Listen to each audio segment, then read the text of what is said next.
Iran युद्ध में पिछले 24 घंटे में जो कुछ हुआ उससे पूरी दुनिया हैरान परेशान है, क्योंकि दुनिया भर में गैस और कच्चे तेल की सप्लाई जहां से होती है, अब वहां ताबड़तोड़ हमले होने लगे हैं। पहले इजरायल ने गैस के दुनिया के सबसे बड़े भंडार साउथ पार्स गैस फील्ड पर हमला किया, तो जवाब में ईरान ने कतर, कुवैत, सऊदी अरब और यूएई के ऑयल और गैस फील्ड पर कहीं मिसाइलें दागी तो कहीं ड्रोन से ताबड़तोड़ हमले किए। आनन फानन में अमेरिकी राष्ट्रपति ट्रंप को बयान देना पड़ा कि इजरायल ने जो हमला किया है उसकी जानकारी उन्हें नहीं थी और उन्होंने आश्वासन दिया कि इजरायल अब ऐसे हमले नहीं करेगा। लेकिन साथ में उन्होंने ईरान को एक चेतावनी भी दे डाली, वो ये कि इन गैस और तेल के ठिकानों पर हमले करना बंद कर दे ईरान, वरना अमेरिका ईरान के साउथ पार्स गैस फील्ड पर पूरी ताकत से हमला करेगा और उसे पूरी तरह से तबाह कर देगा। ऐसी तबाही जो ईरान ने पहले कभी नहीं देखी होगी। जी हां, ये वही साउथ पार्स गैस फील्ड है जहां से दुनिया की 25% से ज्यादा गैस की सप्लाई होती है। हालात बिगड़ते देख अरब इस्लामिक देशों ने इमरजेंसी बैठक बुलाई और ईरान को हमले न करने की चेतावनी दे डाली। उधर यूके, फ्रांस, जर्मनी, जापान समेत 6 देशों ने साझा बयान जारी करके कहा है कि वो स्ट्रेट ऑफ हॉर्मुज खोलने के लिए जरूरी कदम उठाने को तैयार है। इस बीच भारत ने भी वेस्ट एशिया में तेल और गैस के ठिकानों पर हमले की कड़ी निंदा की है और तुरंत शांति बहाल की अपील की है। लेकिन इन सब के बीच अमेरिका के ताजा बयान ने सबकी चिंताएं और बढ़ा दी हैं।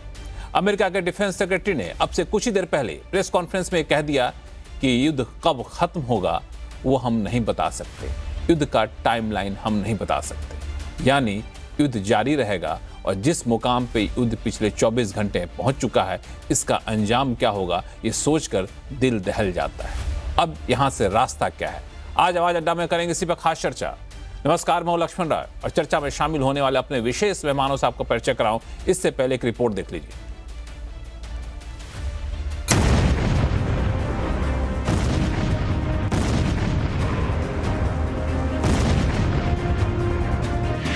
ईरान ने कतर की रास लफान इंडस्ट्रियल सिटी पर हमला करके दुनिया को ये बता दिया है कि उसके सिर पर खून सवार है। वो मिसाइल का बदला मिसाइल से और तेल का बदला तेल से लेगा। इसलिए ईरान के साउथ पार्स गैस फील्ड के एक हिस्से पर हमला होते ही IRGC ने बदला लेना शुरू कर दिया। मिसाइल दागी और कतर के रास लाफान इंडस्ट्रियल सिटी को आग के गोले में बदल दिया। ईरान ने कतर की जिस रास लाफान इंडस्ट्रियल सिटी को आग की लपटों में जलाया, वो कतर का सबसे बड़ा रणनीतिक औद्योगिक क्षेत्र है जो तेल और गैस उद्योग के लिए जाना जाता है। हमले के बाद कतर ने बयान जारी किया कि उसे भारी नुकसान हुआ। उसने ईरान की हरकत को गैर जिम्मेदाराना बताया, साफ कर दिया कि वो शुरू से इजराइल, अमेरिका और ईरान के झगड़े से बाहर है। इसके बावजूद ईरान ने उस पर अटैक किया, उसे नुकसान पहुंचाया और इसलिए उसे भी आत्मरक्षा का अधिकार है। क्योंकि कतर की सरकारी ऊर्जा कंपनी कतर एनर्जी ने बताया कि उसके कई लिक्विफाइड नेचुरल गैस यानी LNG सुविधाओं पर मिसाइल हमले हुए। इन हमलों में आग लग गई और पहले वाले नुकसान में और भी भारी इजाफा हो गया। इस बीच ट्रंप का भी बयान आया। उन्होंने कहा कि ईरान ने गलतफहमी में कतर के LNG प्लांट को निशाना बनाया और अगर दोबारा ऐसा हुआ तो अमेरिका ईरान के साउथ पार्स गैस फील्ड को पूरी तरह से तबाह कर सकता है। Today will be the largest strike package yet, just like yesterday was. As I've said from day one, our capabilities continue to build, Iran's continue to degrade. We're hunting and striking death and destruction from above. Iran's air defenses flattened. Iran's defense industrial base, the factories, the production lines that feed their missile and drone programs being overwhelmingly destroyed. इसके बाद Iran बदला लेने पर उतर आया। उसने Qatar ही नहीं बल्कि सऊदी अरब की राजधानी रियाद पर भी हमले किए, ड्रोन पर ड्रोन दागे और रियाद को धुआं कर डाला। खबर आई कि ईरान ने रियाद और उसके आसपास के इलाके में लगातार 5 आत्मघाती ड्रोन भेजे जो अहम तेल क्षेत्रों से टकराए और देखते ही देखते वो जगहें आग उगलने लगी। चीख पुकार मच गई। हमलों ने सऊदी अरब का पारा हाई कर दिया। वहां के विदेश मंत्री के बयान से लगना शुरू हो गया कि खाड़ी देशों के सब्र का बांध टूटने वाला है। do they expect Islamic solidarity and support while they attack Islamic countries? They hamper their interests. They target their civilians. Iran ने जंग के 20वें दिन सऊदी अरब की राजधानी रियाद में बैलिस्टिक मिसाइलों और ड्रोन से कई तेल रिफाइनरियों को धधकती आग में झोंका। ऐसा दावा वॉल स्ट्रीट जर्नल ने किया। इसके अलावा दुबई और कुवैत की भी सूरत बिगाड़ने की कोशिश की। यानी इराक जंग अब इस मोड़ पर पहुंच चुकी है जब खाड़ी देशों के तेल क्षेत्र धधक रहे हैं, जल रहे हैं और उनके जलने से दुनिया में तेल का सूखा पड़ सकता है।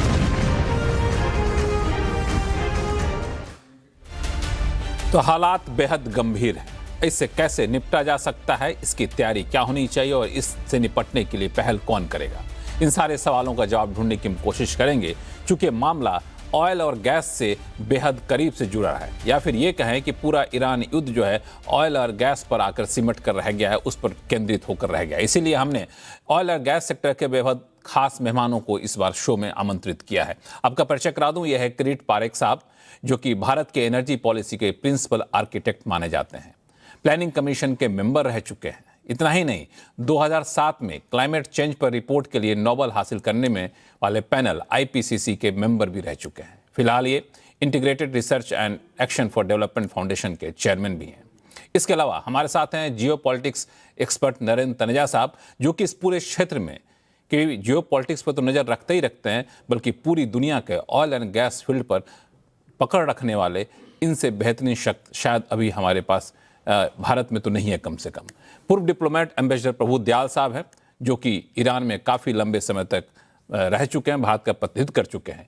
गेल के पूर्व CMD BC त्रिपाठी साहब हैं और बावर ग्रुप के एशिया के MD अनुज गुप्ता जी हैं। अनुज गुप्ता जी के बारे में बता दूं कि UAE गवर्नमेंट के एडवाइज़र भी रह चुके हैं। तो बेहद ही खास मेहमान है जिनको इस पूरे क्षेत्र का काफ़ी लंबा अनुभव है। शुरुआत में किरीट पारेख साहब आपसे करना चाहूँगा, अभी पिछले 24 घंटे में जिस तरीके से पूरे इस गल्फ में चल रहा वॉर ऑयल और गैस पर फोकस हो चुका है, एनर्जी पे आ चुका है, ये कितना बड़ा कंसर्न है कि एनर्जी के ठिकानों पे हमला किया जाना, उनकी रिफाइनरी पर हमला किया जाना। हमारे देश के लिए, भारत के लिए एक बहुत बड़ा संकट है, क्योंकि इसके दुनिया भर का मैं इसमें गैस और तेल का सप्लाई कम होगा और इससे इसकी कीमत बढ़ने की इसमें तो शंका नहीं है। अगर जो तेल की कीमत $1 भी बढ़ती है पर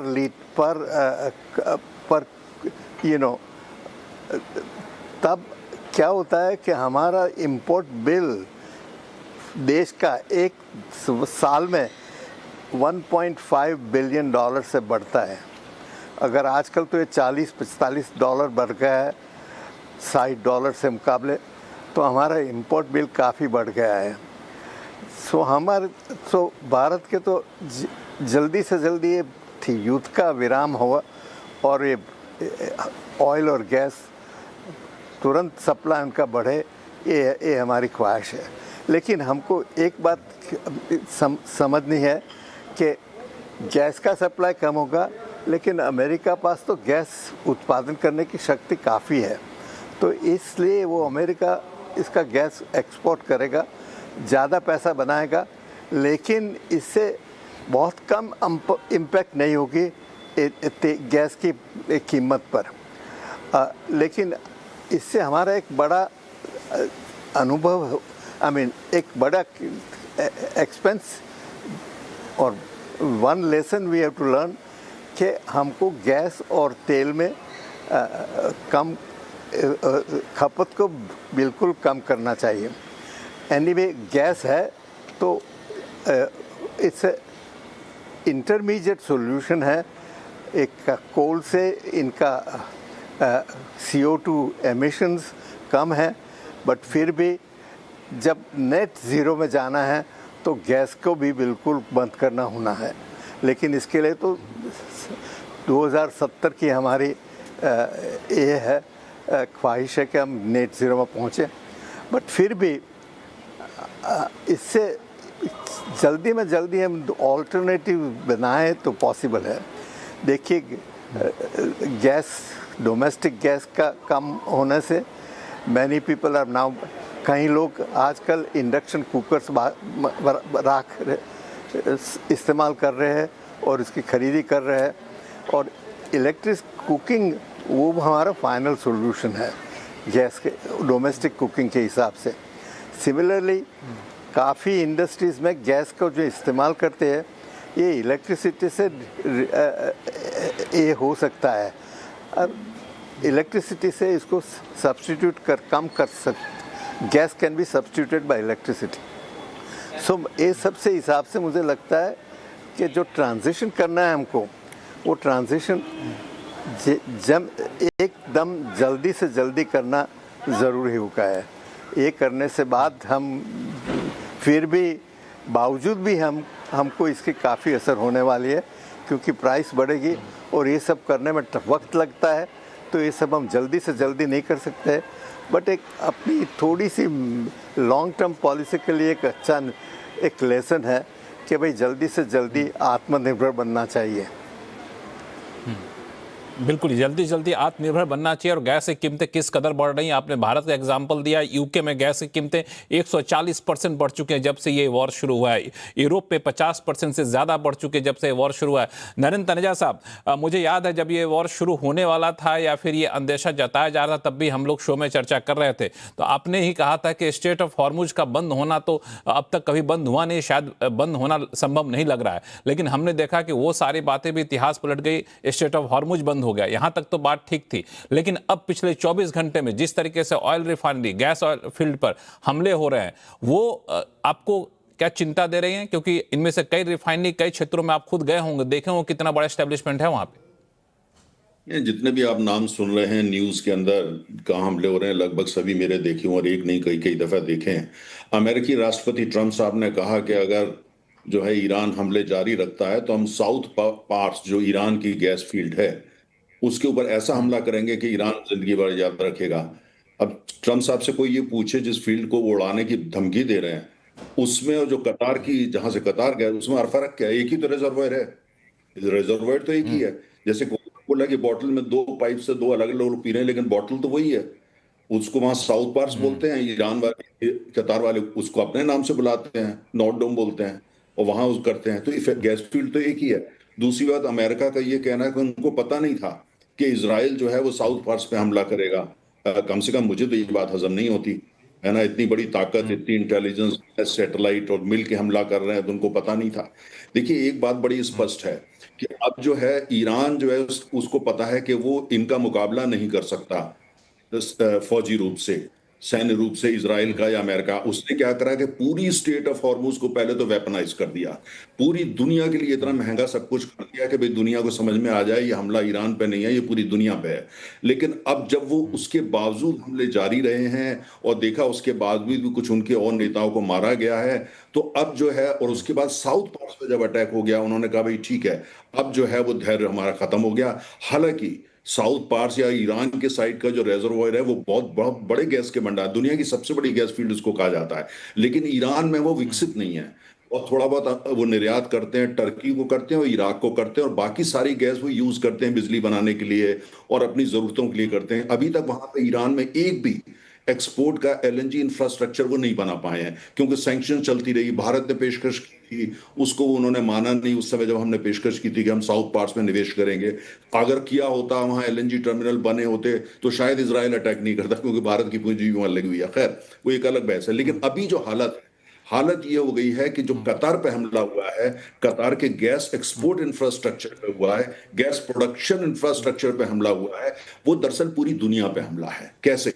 तो भारत को देखिए, हम भारी मात्रा में वहां से आयात करते हैं।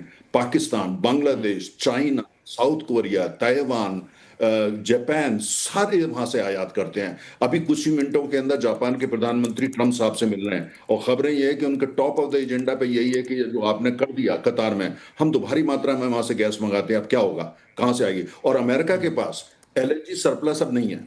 अमेरिका गैस के भारी उत्पादन का वो, लेकिन पास सरप्लस एनर्जी नहीं है, सारी कमिट हो चुकी है। नया इंफ्रास्ट्रक्चर बनाने में एक्सपोर्ट उनको टाइम लगने वाला है। अब ऐसे हालत क्या है कि देखिए एशिया की जो बड़ी बड़ी अर्थव्यवस्था उनके लिए चुनौती हो गई।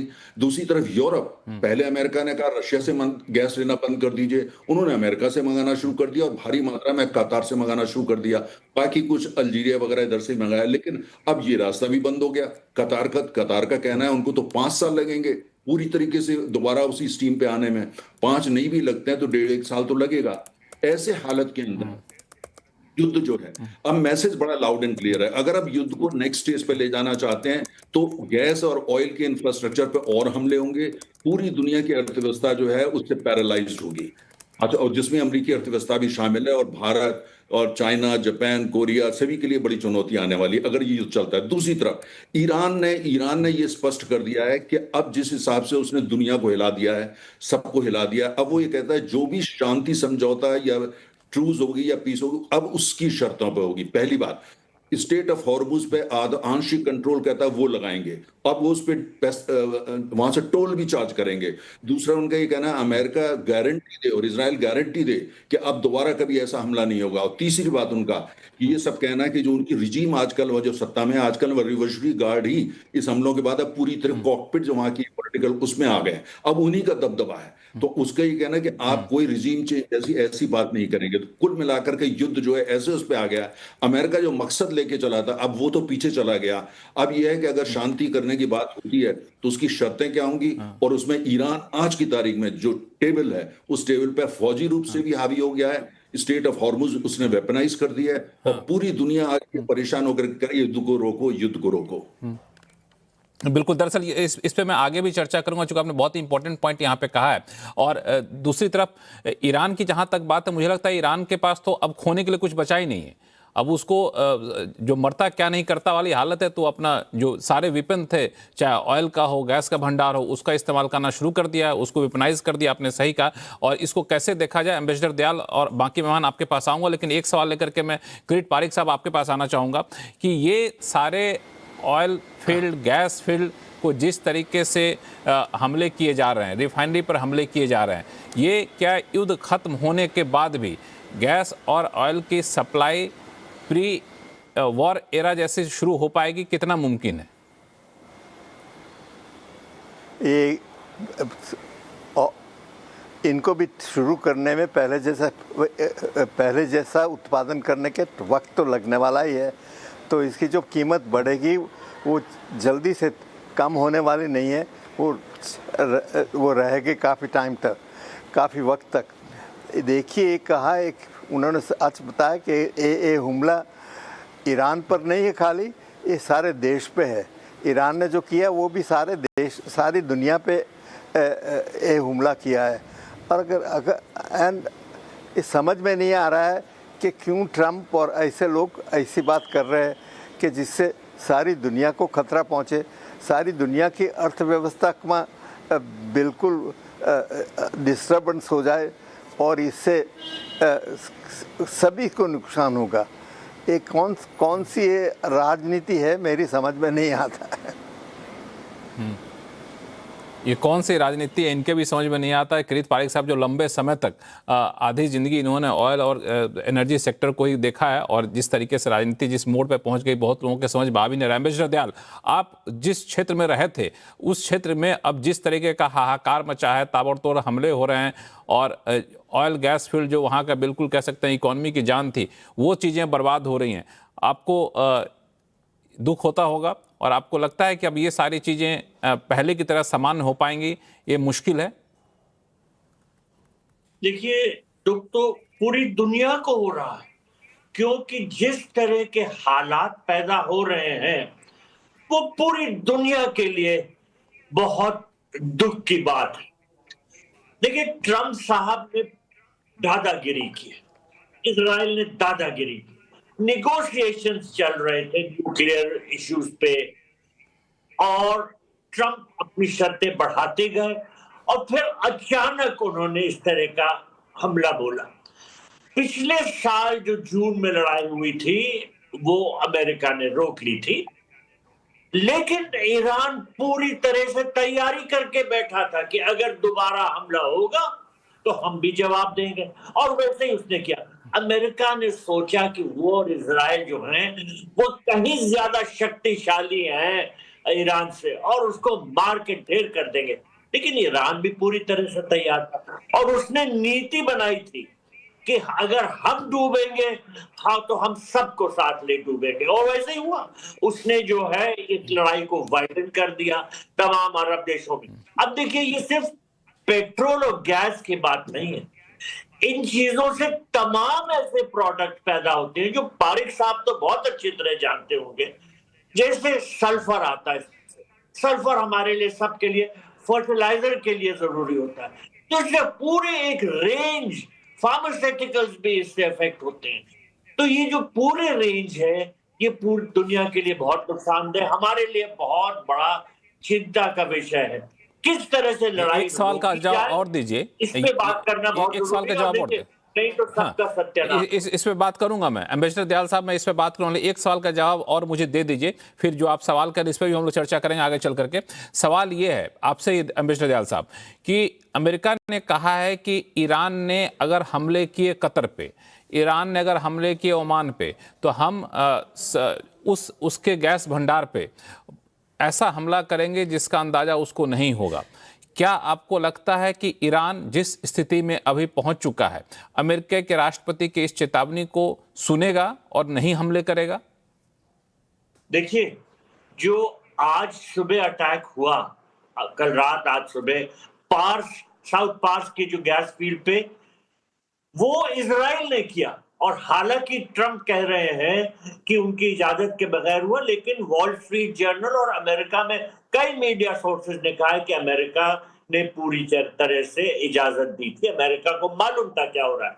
तो अब ये दादागिरी करना कि हम जो है तुम्हारे पास गैस को खत्म कर देंगे, तुम्हारे ऑयल फील्ड्स को खत्म कर देंगे, ईरान के पास फिर चारा क्या रहेगा? वो भी जो गल्फ कंट्रीज है उनके जो ऑयल इंस्टॉलेशन है उनको मारेगा, क्योंकि ईरान तो पूरी तरह से मतलब इतना नुकसान झेल चुका है।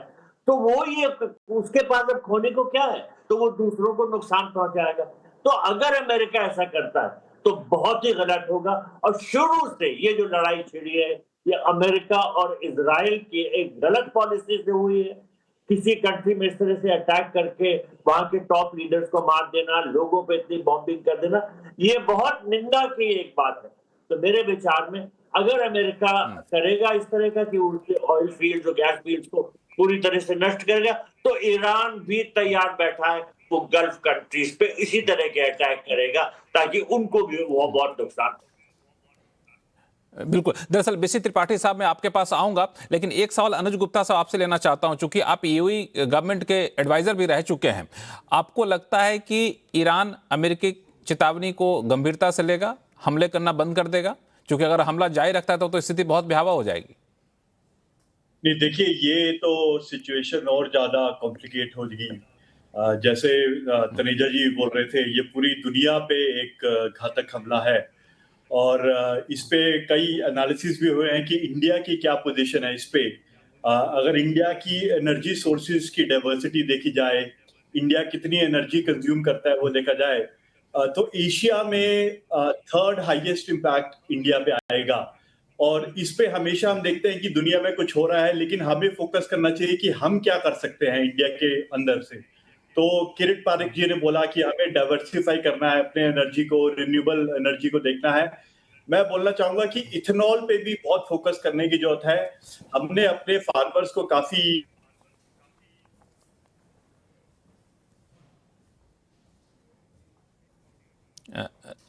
लगता है नेटवर्क पे कुछ दिक्कत है यहाँ पे, तो हम लोग फिर से वापस जाएंगे अनुज गुप्ता जी के पास। लेकिन बीसी त्रिपाठी साहब, एक सवाल आपसे कि अगर ये हमले ऐसे ही होते रहें और तो ये जो अभी हम लोग कह रहे हैं कि एलपीजी की स्थिति चिंताजनक है, लेकिन हम लोग कंट्रोल में किए हुए हैं, पीएनजी सीएनजी पे फोकस करिए, वहाँ पे हम सप्लाई करते रहिए, उसमें कोई दिक्कत नहीं, 100% सप्लाई कर रहे हैं, तो बहुत लंबे समय तक हालात ऐसे ही बने रहेंगे? ये संभव नहीं है, क्योंकि जब ऑयल गैस फील्ड पर हमले होने शुरू हो जाएंगे तो जो हमारे बाकी सोर्स से भी जो आ रहे हैं वो सारे ठप हो जाएंगे या फिर बहुत कम हो जाएंगे। तो अब सब क्राइसिस जो है ज़्यादा लंबा हो जाएगा, फैल जाएगा।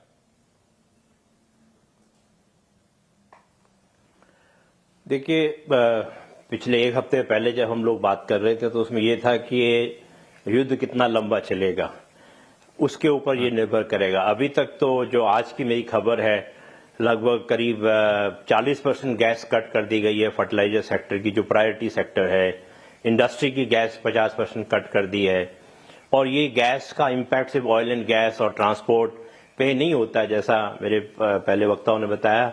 देखिए, गैस का इस्तेमाल होता है पेट्रोकेमिकल्स पे। गैस पेट्रोकेमिकल उत्पाद एकदम बंद कर दिया गया है, उसकी गैस को डाइवर्ट कर दिया है हम लोगों ने। रिफाइनरी ज़्यादा एलपीजी बना रही है, नैफ्ता अवेलेबल नहीं है। Naphtha is being used as a replacement of gas in refinery. Ceramic है, टेक्सटाइल है, ग्लास इंडस्ट्री है, छोटे मोटे जो और इंडस्ट्री, इन सब में बड़ा इसका बड़ा प्रभाव पड़ेगा। तो इसलिए इंडिया के लिए और एसएमई सेक्टर के लिए जो गैस पे मूव कर गया है, फर्टिलाइजर सेक्टर के लिए ये बहुत बड़ा एक इम्पैक्ट इसका आने वाला है।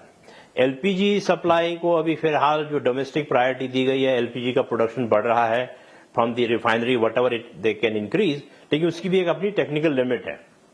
तो रिफाइनरी एक हद तक ही जो है उसकी जो प्रोडक्ट स्लेट है उसको डाइवर्सिफाई कर सकता है।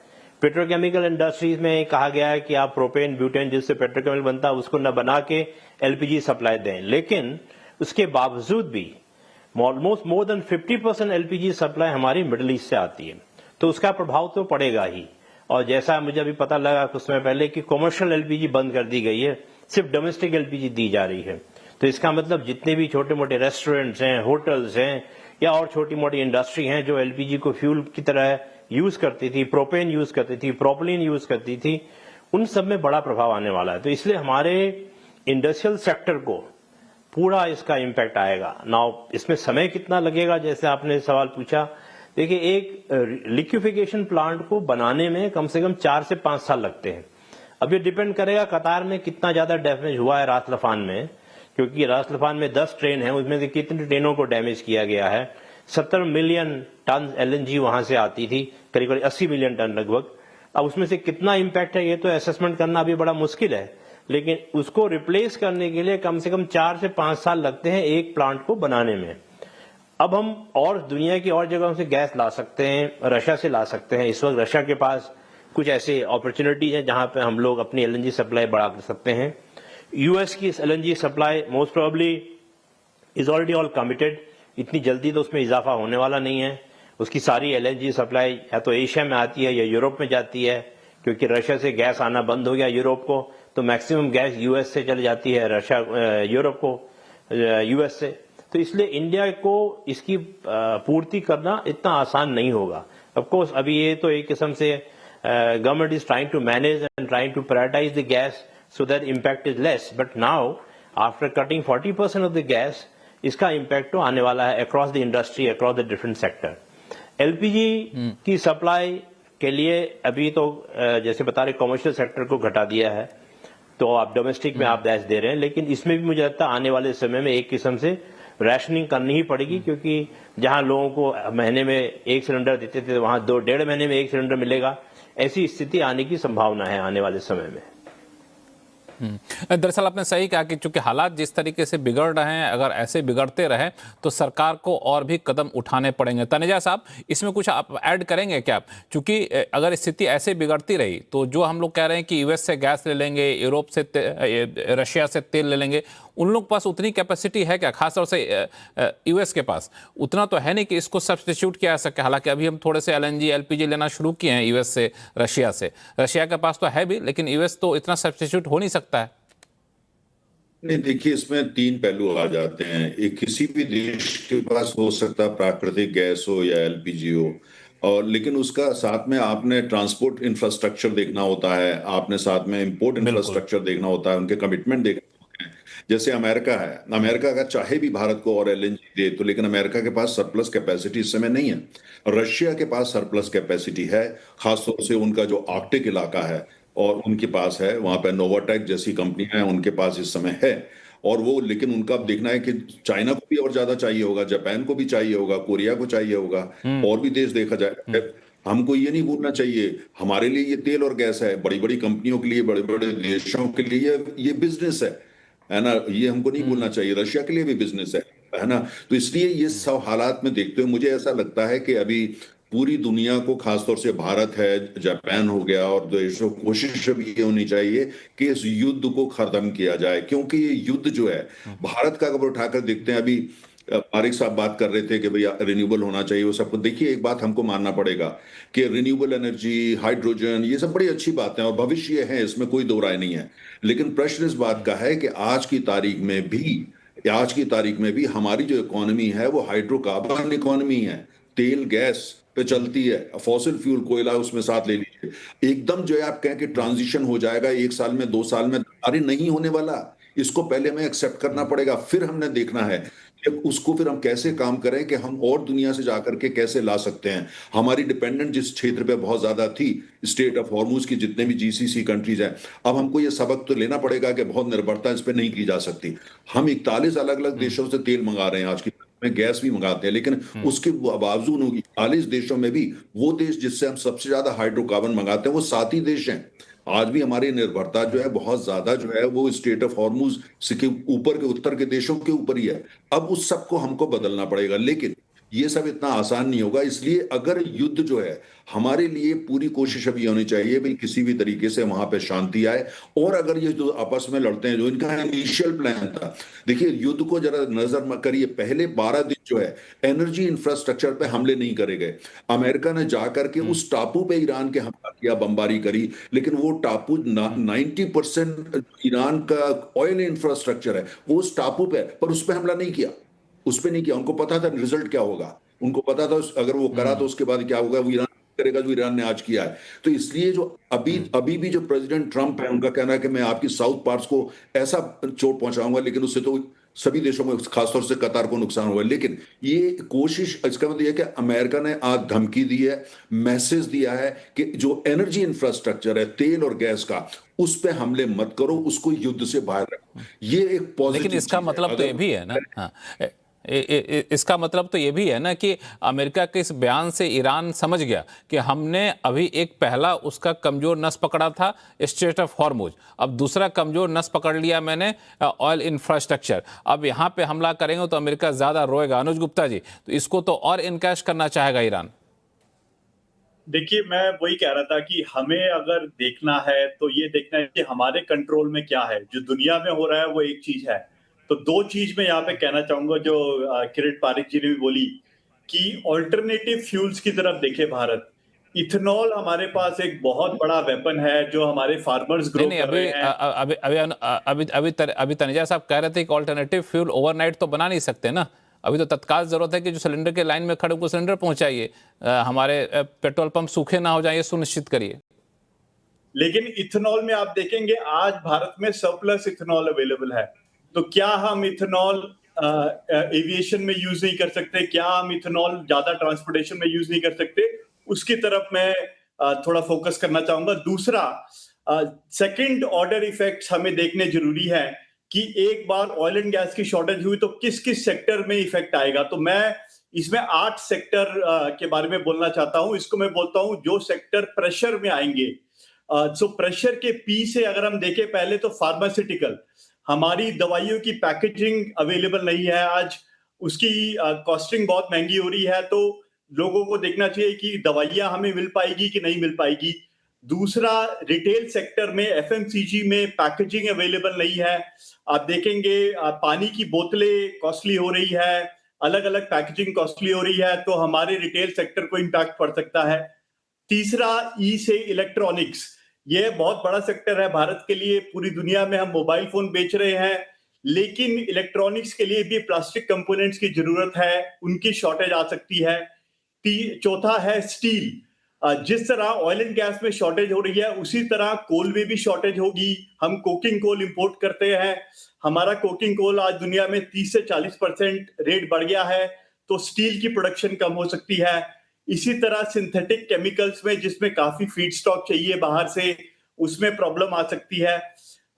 6वां, यूटिलिटीज, जो पावर सेक्टर गैस पे डिपेंडेंट है, आज भारत में 7% इलेक्ट्रिसिटी गैस से प्रोड्यूस होती है, उस पर क्या इंपैक्ट पड़ेगा? क्या बिजली की रेट बढ़ सकती है? 7वां, रबर, प्रेशर का आर, रबर, रबर और ऑटो सेक्टर पे काफी बड़ा इम्पैक्ट आ सकता है, ऑटो कंपोनेंट्स पे इम्पैक्ट आ सकता है, हमारे जो प्लास्टिक के पार्ट्स होते हैं कार के अंदर उन पे इम्पैक्ट आ सकता है। और लास्टली ई फॉर एनर्जी, जो भी एनर्जी इंटेंसिव सेक्टर्स हैं जैसे फर्टिलाइजर, हमारे सीधे किसानों को इम्पैक्ट करेगा फर्टिलाइजर सेक्टर। इसी तरह ओवरऑल लॉजिस्टिक्स की कॉस्ट बढ़ जाएगी। तो मैं निवेशकों को ये कहूंगा कि प्रेशर, जो 8 सेक्टर है जो प्रेशर के अंदर आएंगे, उनको थोड़ा सावधानी से देखें और देखें कि क्या वो डाइवर्सिफाई कर सकते हैं इसके बियॉन्ड। डाइवर्सिफाई करना, वही मैं डाइवर्सिफाई करना थोड़ा सा ओवरनाइट सॉल्यूशन होगा नहीं, क्योंकि आप जैसे कह रहे थे कि ट्रांसपोर्ट में एथनॉल बढ़ा दे, एथनॉल 20% से ज़्यादा बढ़ाएंगे, पूरा इंजन का कन्फिग्रेशन बदलना होगा। एविएशन में अभी एथनॉल लगाने पर अभी बहुत सारे रिसर्च चल ही रहे हैं, अभी बहुत वो क्लियर है नहीं। हालांकि इस बीच एक बड़ी चीज़ निकल कर सामने आई है। तनेजा साहब, आपका छोटा सा रिएक्शन फिर मैं जाऊँगा, पर मिस्टर दयाल साहब के पास। कतर एनर्जी के CEO ने कहा है कि जो ईरान ने अटैक किया है उससे कतर के LNG कैपेसिटी का 17% वाइप आउट हो गया है अगले 5 साल तक के लिए। इस तरह के अगर आंकड़े आ रहे हैं तो बड़े ही खतरनाक है ये तो। ये बिल्कुल सही बात है। मुझे लगता है कि हमको बहुत आवश्यक है कि हर चीज का हम एक्यूरेट जो असेसमेंट करें, एनालिसिस करें। जब कतार के ये वो बोल रहे हैं तो हमको इसको असेसमेंट करना है और उसके बाद हमने देखना है और हम गैस फिर LNG कहाँ से लाएंगे। ऑब्वियस जो नजर आता है आपको 3-4 ही देश मुझको नजर आते हैं, और साथ में हम लोग जो इन्वेस्टमेंट ईस्ट अफ्रीका में कर रहे हैं उसको प्रायोरिटाइज करना पड़ेगा। देखिए हमको ये देखना है, अनुज ने एक बात करी इथेनॉल को मिलाने की। अभी तक इथेनॉल सिर्फ हम पेट्रोल में मिलाते हैं, अभी तो डीजल में भी नहीं मिलाते। और पेट्रोल की जो हिस्सेदारी है जितनी भी फ्यूल्स हैं वो तो 12% है सिर्फ।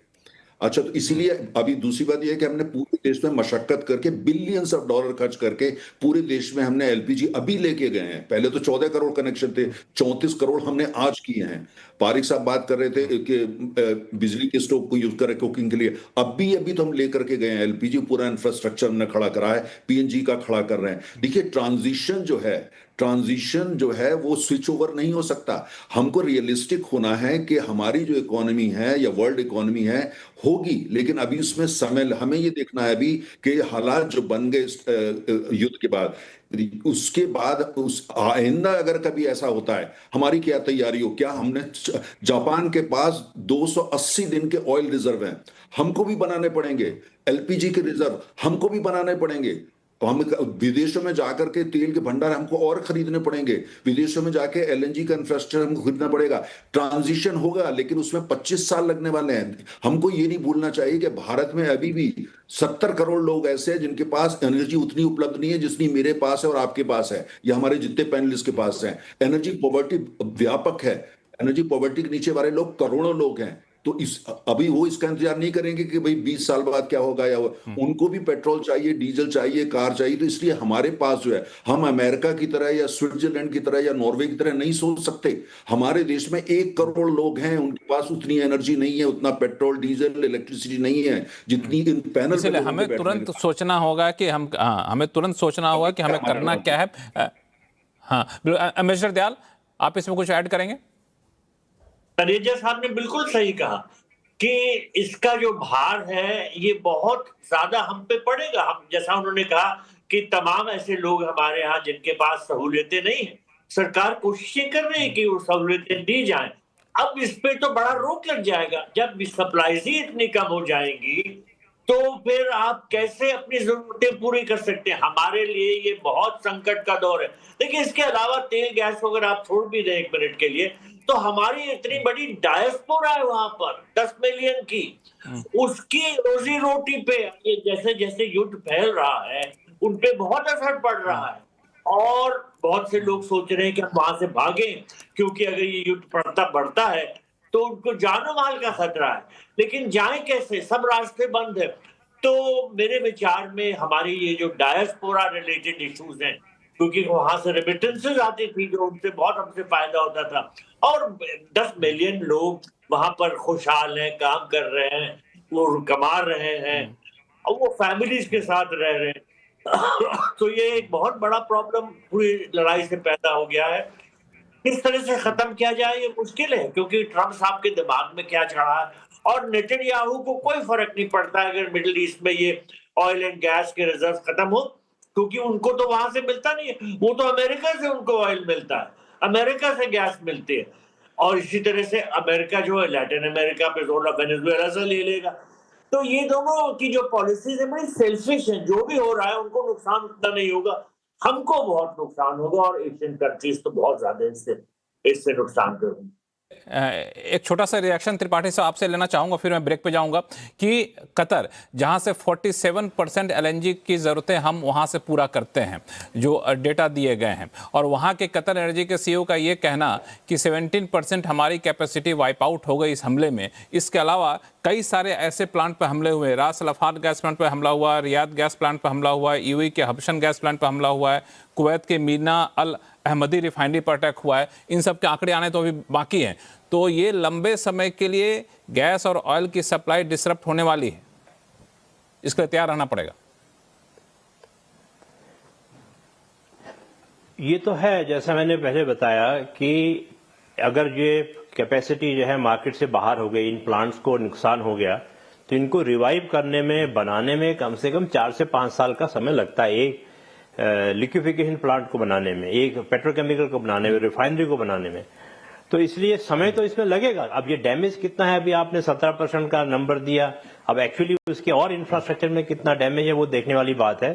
लेकिन जो अभी चर्चा में हम लोग बात कर रहे हैं कि एनर्जी ट्रांजिशन को लेकर के, लेकिन सबसे बड़ी चैलेंज ये है कि देश के सामने जो भी विपदा है, ऊर्जा संकट है, इसको कैसे पूरा करना है, तो उसमें सप्लाई को कैसे हम जल्दी से जल्दी बढ़ा सकते हैं। तो मेरे विचार में देखिए, एक अब सबसे अच्छा और रिलायबल स्रोत हमारे पास है, वो है रशिया।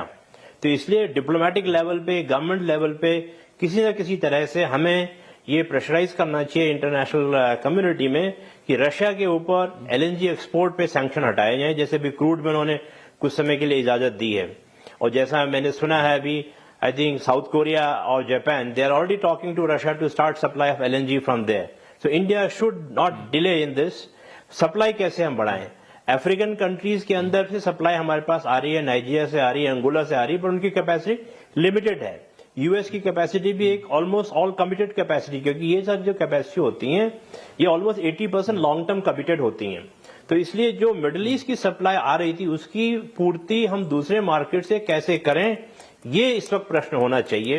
एनर्जी ट्रांजिशन तो आने वाले समय में हम देखेंगे, एथेनॉल की बात हो, ग्रीन हाइड्रोजन की बात हो, इलेक्ट्रिफिकेशन की बात हो, ये तो करना ही चाहिए। अब डेफिनेटली इसके बाद पूरी दुनिया को एक लेसन मिलेगा कि इस ट्रांजिशन में जो बीच में रोक लग गई थी, आपको याद होगा 3 साल पहले जो इस ट्रांजिशन के लोग बात कर रहे थे, बीच में इसमें एकदम से ठहराव आ गया, इसमें इन्वेस्टमेंट कम होने लगे।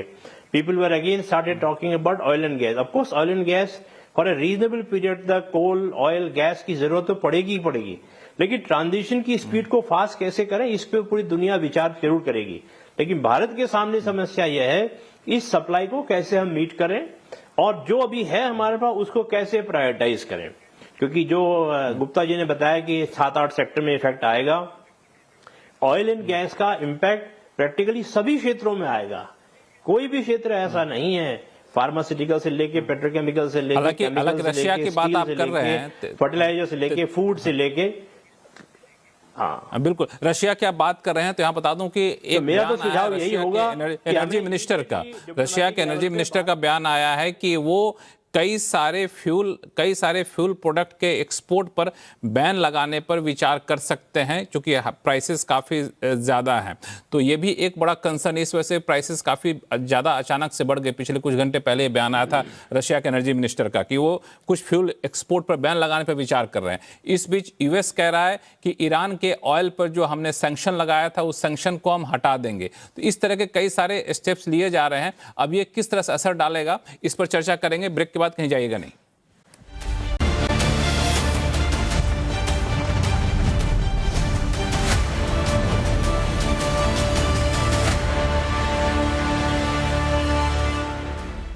अनुज गुप्ता जी, ब्रेक के बाद आपका फिर से आपका स्वागत है। और अनुज गुप्ता जी हमारे साथ बने हुए हैं। एक सवाल पूछना चाहूँगा, फिर मैं तनेजा साहब और एम्बेसडर दयाल आपके पास आऊँगा कि हम लोग अभी चर्चा कर रहे थे कि तत्काल हम अपनी ज़रूरतों को कैसे पूरा कर सकते हैं। ब्रेक पे जाने से पहले त्रिपाठी साहब ने कहा था कि हमें रशिया पे भरोसा करना, रशिया से एंगेज करना चाहिए कि उनसे हम कैसे ऑयल एंड गैस लेकर के आएँ।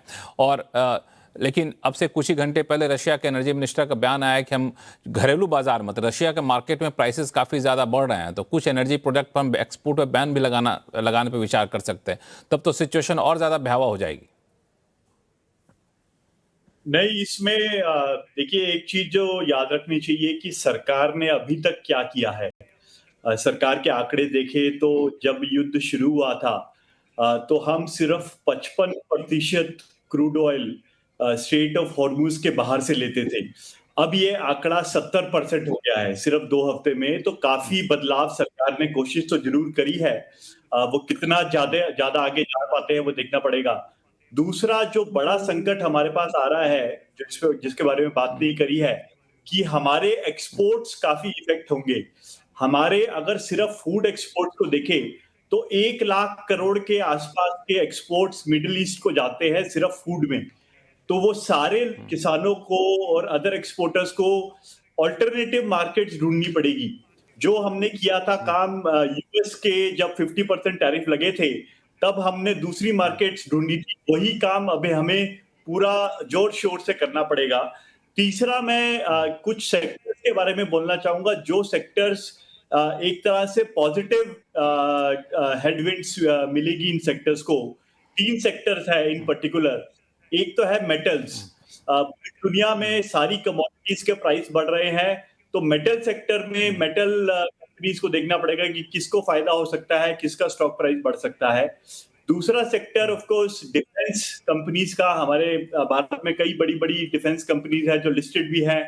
क्या उनमें कुछ उछाल आ सकता है? क्या वो सप्लाई कर सकते हैं मिडिल ईस्ट को, बाकी कंट्रीज को, और भारत को जो प्रिपेयर होना है उसके लिए सप्लाई कर सकते हैं? तीसरा और आखिरी सेक्टर ऑफ कोर्स तनेजा जी और बाकी लोगों ने बोला ग्रीन ट्रांजिशन के बारे में, पर जो डिमांड अब उत्पन्न होगी ऑल्टरनेटिव नॉन ऑयल डिमांड, उसमें रिन्यूएबल एनर्जी का बहुत बड़ा हाथ होगा। तो काफी बड़ी बड़ी कंपनियां हैं। ये 3 सेक्टर हैं जिसपे जो आने वाले दिनों में हमें फ्यूचर में देखना होगा। नरेंद्र तनेजा साहब, एक सवाल आपसे पूछूं, उसको एम्बेसडर दयाल साहब के पास जाना है। जो ट्रेजरी सेक्रेटरी हैं स्कॉट बेसेंट, उनका कहना है कि हम आने वाले दिनों में ईरान पे जो सैंक्शन लगाया था ऑयल पर, उस सैंक्शन को हम हटा सकते हैं। जो ईरान में पानी में अभी जो ऑयल के वहाँ पर रखे हुए हैं करीब 140 मिलियन बैरल का जिक्र वो कर रहे हैं, और वो कह भी रहे हैं कि इससे 10 दिन या फिर 2 हफ्ते की सप्लाई सुनिश्चित की जा सकती है। अगर सिर्फ ये सैंक्शन हटा देते हैं तो, अगर ये हटाते हैं तो कितनी बड़ी राहत होगी? तनेजा साहब। नहीं, देखिए बिल्कुल आपने सही कहा लक्ष्मण। अल जजीरा अभी 2 मिनट पहले मैं देख रहा था, खबर कर रहा है कि जो अमेरिका जो ईरान का तेल है उसको अनसैंक्शन करने की सोच रहा है। मतलब ईरान का तेल अंतर्राष्ट्रीय बाजार में आने लगे, जिससे जो कीमतें बढ़ रही हैं उसको रोका जाए। देखिए 3 पॉइंट यहाँ पे बड़े इंपॉर्टेंट हैं। इसके बाद मुझे ऐसा लगता है ये युद्ध जो है जब भी खत्म होगा, और होगा जल्दी, तो उसके बाद 3 बड़े परिवर्तन आएंगे। एक तो यह है कि जो पूरे इन देशों को समझ में आ गया कि अमेरिका पे खाली भरोसा करके उनका भविष्य कोई बहुत अच्छा नहीं है। कुवैत में एक ऑयल के सीईओ, परसों मेरी उनसे बात हो रही थी, उन्होंने मुझे कहा हमें अमेरिका के ऊपर भरोसा था कि वो हमको बचाएगा, पर यहां तो अमेरिकी दूतावास कुवैत के अंदर, अमेरिकी तेल कंपनियां वो हमसे कह रहे हैं हमको बचाओ। तो कहता उल्टा हो गया। तो फिर कायदा क्या हुआ? सिक्योरिटी आर्किटेक्चर, पूरा गल्फ का सिक्योरिटी आर्किटेक्चर, ये दुबई, ये आबू धाबी, ये कतार, जो अमेरिका पे भरोसा करते थे अपनी सिक्योरिटी के लिए, पूरा सिक्योरिटी आर्किटेक्चर वहां का बदलेगा, और भारत के लिए वो एक अपॉर्चुनिटी होगी। दूसरी बात, ईरान को लेकर के जो पूरा नजरिया खासतौर से अमेरिका पश्चिम का, वो बदलेगा। उनको समझ में आ गया जो ये चाहते थे कि बम फेंक के रिजीम चेंज हो जाए, वो नहीं हो पाएगा। एंगेज करो और देखो। तीसरी बात, इन सारे देशों में वहां पे है अभी तक क्या तक कोई इस्लामिक के नाम पे, कोई जीसीसी के नाम पे ये जुड़े हुए थे। अब आप ये देखेंगे हर देश अपने अपने हिसाब से देखेगा, और मुझे लगता है कि भारत के लिए नई अपॉर्चुनिटीज वहां पैदा होंगी, वहां गैस के भंडार खरीदने में, तेल के भंडार खरीदने में, और स्ट्रेटेजिक अलायंसेज एनर्जी के बचाने में। तो इस क्राइसिस में मुझे बहुत सारी अपॉर्चुनिटीज भी नजर आ रही है। एम्बेसडर दयाल, ये क्राइसिस में बहुत सारी अपॉर्चुनिटी है, और जैसा कि तनेजा साहब कह रहे हैं कि इस क्राइसिस की वजह से वॉर के बाद उस पूरे रीजन का आर्किटेक्ट बदलने वाला है, और ये भारत के लिए बड़ी अपॉर्चुनिटी है। देखिए भी जो हाल में तो जो हुआ है वो बहुत संकट की बात है, और मेरे विचार में ये संकट अभी बढ़ता जाए। अभी ये खतरा टलने वाला नहीं है। अभी ये लड़ाई और बढ़ेगी, क्योंकि अमेरिका भी पीछे नहीं हटने वाला है, और ईरान जहां तक अपनी रक्षा कर सकता है और काउंटर अटैक कर सकता है वो करेगा। तो जो पूरे रीजन में कंट्रीज हैं छोटी छोटी, जो बड़ी रिच कंट्रीज हैं, उनको बहुत बड़ा झटका लगेगा और उनके पास ये क्षमता नहीं। देखिए उन पे अटैक ईरान ने मेनली इसलिए की क्योंकि वहां पर यूएस बेसिस हैं और यूएस ने इन बेसिस को इस्तेमाल करके ईरान पे अटैक किए हैं।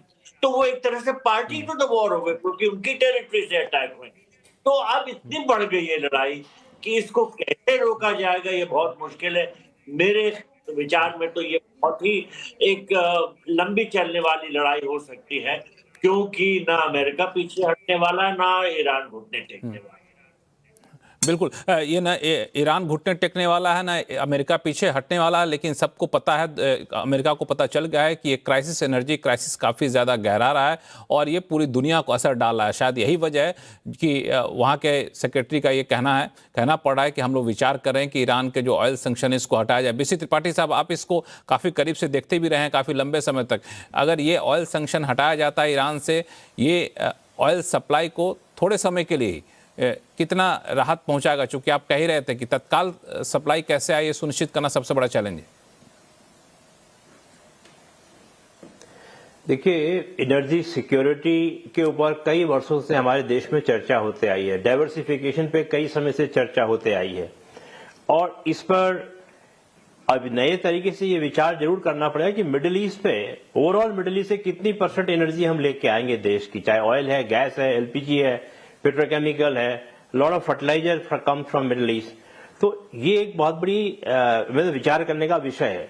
मुझे याद है 2009-10 में भी जब तेल के दाम $120-130 हो गए थे, उस टाइम पे भी हम लोग ये सोच रहे थे कि कैसे हम अपनी एनर्जी नीड को पूरा करें, कैसे हम डाइवर्सिफाई करें। काफी काम हुआ है इसमें, लेकिन आई थिंक एक होलिस्टिक अप्रोच पे एनर्जी सिक्योरिटी को देखना पड़ेगा। देखिए, पहली बात तो है कि हमारे पास अपने भंडार हमें बढ़ाने पड़ेंगे कि ऐसी कि कोई क्राइसिस आई तो हमारे पास तेल के भंडार और होने चाहिए, गैस के भंडार होने चाहिए और एलपीजी के भी भंडार होने चाहिए, क्योंकि अभी जो बताया ना, एलपीजी के 32 करोड़ कनेक्शन हो गए हैं देश में। तो 32 करोड़ लोगों को गैस देने के लिए हमारे पास स्टॉक होना चाहिए, रिजर्व कम से कम एलपीजी के अंडरग्राउंड स्टोरेज होने चाहिए, बहुत लिमिटेड स्टोरेज है। This is one. Secondly, energy transition पे काम करना पड़ेगा, इसको कैसे फास्ट ट्रैक करें हम, चाहे इसमें एथेनॉल हो, चाहे हाइड्रोजन हो, रिन्यूएबल एनर्जी हो, स्टोरेज हो, बैटरी हो, इस पे कैसे तेजी से काम किया जाए। तीसरी चीज है, हम अपने को और कैसे डाइवर्सिफाई करें। अफ्रीका एक बहुत बड़ा सोर्स है एनर्जी का हमारे लिए, रशिया है, यूएस के साथ हम कर रहे हैं, तो मिडिल ईस्ट पे डिपेंडेंस तो कम करनी ही पड़ेगी। अब दूसरा सवाल जो आप पूछ रहे हैं, इसका इम्पैक्ट कितना आएगा, मेरे हिसाब से तो आने वाले कम से कम 6-8 महीने तक इसका इम्पैक्ट बना रहेगा। चाहे युद्ध रुक भी जाए तब भी उनको रिस्टोर करने में, जो ग्लोबल समीकरण बनेंगे उसमें, और फिर इस सप्लाई को रिज्यूम करने में, इसमें समय लगेगा। मुझे नहीं लगता है कि आने वाले 10 दिन, 15 दिन, 1 महीने की बात है, ये कम से कम 6 महीने तक इसका प्रभाव पड़ा रहेगा। युद्ध खत्म होने के तुरंत बाद ये स्थिति समान हो जाएगी, ऐसा कहना संभव नहीं है। अनुज गुप्ता साहब, एक सवाल जो आपका नेटवर्क चला गया था, ये बड़ा इंपॉर्टेंट पॉइंट नरेंद्र तनेजा साहब ने कहा कि अब इस युद्ध के बाद उस पूरे गल्फ रीजन में पूरा आर्किटेक्ट चेंज हो जाएगा। वो देश, चाहे दुबई हो, यूएई हो, चाहे ऐसे देश जहां पे लोगों को लग रहा था कि भाई अमेरिका हमारी सुरक्षा करेगा, स्थिति यह है कि अमेरिका खुद अपनी सुरक्षा नहीं कर पा रहा, तो हमारी सुरक्षा वो क्या करेगा। तो ये सोच अब घर कर जाएगी, ये प्रूफ हो गया इस युद्ध के बाद। इसलिए अमेरिका पर निर्भरता भी लोग नहीं रखेंगे, अपना कुछ वैकल्पिक व्यवस्था देखेंगे। देखिए, इसमें मुझे 3 वर्ड्स याद आते हैं इस पूरी सिचुएशन पे। एक तो प्रधानमंत्री जी ने बार बार कहा है आत्मनिर्भर, मतलब सेल्फ रिलायंस। नहीं, प्रधानमंत्री की आत्मनिर्भरता की बात नहीं कर रहा हूं, मैं पूछ रहा हूं कि ये जो देश हैं, गल्फ के कंट्रीज हैं, वो क्या अब अमेरिका के भरोसे रहेंगे कि नहीं रहेंगे? जी, ये तो कहना बड़ा मुश्किल है। मुझे लगता नहीं है कि ऐसा हो पाएगा। ये तो बार बार हर किसी ने देख ही लिया है कि अमेरिका हमेशा हर किसी को प्रोटेक्ट नहीं कर सकता, वो खुद को देख ले, वही बहुत बड़ी बात है। तो एक बिल्कुल ही नया समीकरण आने वाला है और भारत को, जैसे मैं कह रहा था, सेल्फ रिलायंस के बियॉन्ड सेल्फ प्रोटेक्शन और सेल्फ कॉन्फिडेंस की तरफ बढ़ना पड़ेगा।